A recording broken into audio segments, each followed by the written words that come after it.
Dear students, आज हम आपकी बुक का सेकंड पोएम पढ़ने जा रहे हैं जिसका टाइटल है द चिल्ड्रंस आवर। तो आइए इस पोएम को स्टार्ट करते हैं। Between the dark and the day light, when the night is beginning to lower, comes a pause in the day's occupations that is known as the children's hour. Between the dark and the daylight, अंधेरे और दिन के प्रकाश के बीच में एक ऐसा समय आता है when the night is beginning to lower, जब जो रात होती है वो आरंभ हो रही होती है। comes a pause in the day's occupation, दिन भर के काम काज में एक रुकावट आती है, मतलब दिन भर का काम काज जो होता है वो रुक जाता है। that is known as children's hour, और वो समय जो होता है वो बच्चों का समय के नाम से जाना जाता है। I hear in the chamber above me the patter of little feet, the sound of a door that is opened, and voices soft and sweet. इसे बच्चों का और इसलिए कहा गया क्योंकि इस टाइम बच्चे खेलते उलते अपने गेम को। तो पोएट बोल रहा है कि I hear the chamber above me, मेरे ऊपर जो कमरा है उसके ऊपर मैं छोटे पैरों के चलने की आवाज़ को सुन रहा हूँ। The sound of door that is opened, और खुलते हुए दरवाजे के साउंड को सुन रहा हूँ और मीठे और कोमल आवाज़ों को भी सुन रहा हूँ। From my study I see in the lamp light descending the broad hall stairs, grave Alice and laughing Allegra and Edith with golden hair. अभी बच्चों को बारे में बता रहा है कि from my study I see in the lamp light, lamp के प्रकाश में देखता हूँ कि descending the broad hall stair, जो चौड़ा हॉल का सीढ़ियाँ हैं वहाँ से बच्चे उतर रहे हैं। कैसे बच्चे? ग्रेवलिस हो गए, लाफिंग एलेग्रा हो गया, एलेग्रा हंसते हुए आ रही है, and Edith with golden hair, Edith जिसके सुनहले बाल हैं। ये सब सीढ़ियों से उतरते हुए आ रहे हैं। A whisper and then a silence, धीरे से बोलते हैं और फिर एकदम शांत हो जाते हैं। अब बच्चे इसमें धीरे से बोलते हैं और फिर चुप हो जाते हैं। Yet I know by their merry eyes, फिर भी मैं उनके प्यारे आंखों को देख करके जान जाता हूँ।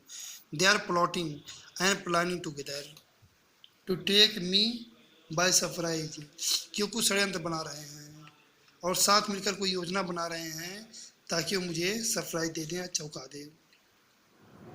A sudden rush from the stairway, a sudden raid from the hall, अचानक वो सीढ़ियों से दौड़ते हैं और फिर हॉल से जो है एकाएक वो दौड़ते हैं।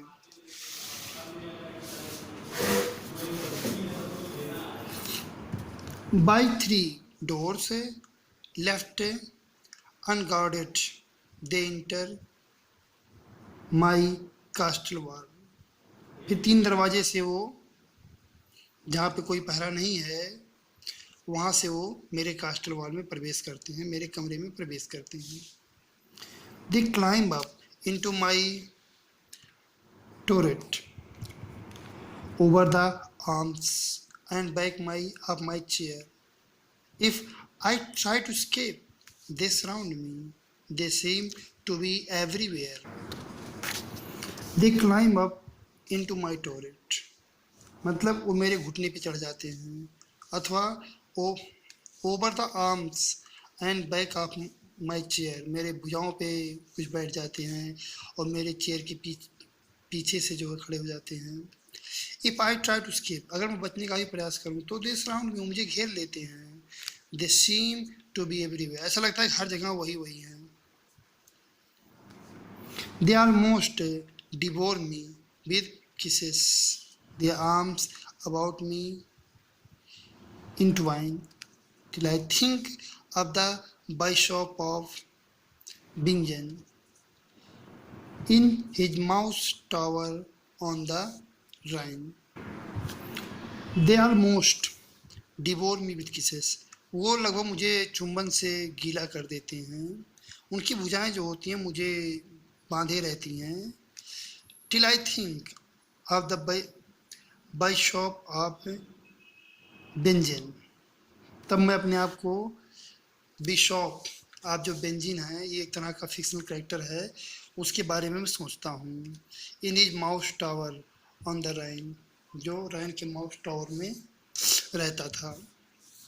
Do you think o blue eyed banditti because you have scaled the wall such an old mustache as I am isn't a match for you all. Do you think वो blue eyed बंडिटी, वो पूछ रहे हैं ये नीले आंखों वाली बंडिटी। बंडिटी मतलब वो है एक तरह का रॉबर, जिसे लुटेरा बोल रहे हैं आप, या लुटेरा बोल सकते हैं। Because you have scaled the wall, कह रहे तुम लोग तो एक भाई लुटेरों की तरह, चोर की तरह हो, क्योंकि तुम दीवार लांग के आए हो। Such an old moustache as am, और इस तरह से एक बूढ़े मूछ वाले आदमी जैसा मैं हूँ।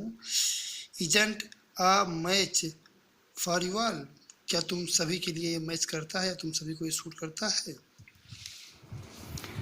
I have you fast in my fortress and will not let you depart, but put you down into the dungeon in the round tower of my heart.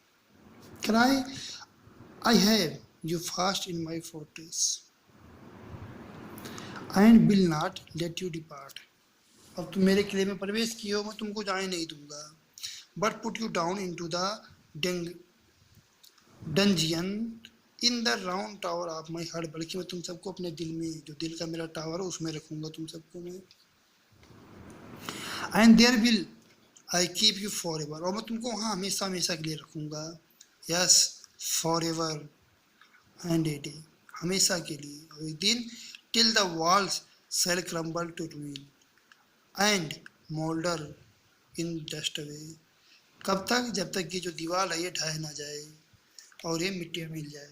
कहने का मतलब ये है कि तुम लोग इतने प्यारे हो कि तुम सबको अपने हृदय रूपी किले में कैद करके रखूंगा, और तब तक तुम सबको रखूंगा वहाँ पे जब तक कि मेरी मृत्यु ना हो जाए, मेरे शरीर का अंत ना हो जाए, तब तक तुम सारे बच्चे मेरे दिल में रहोगे।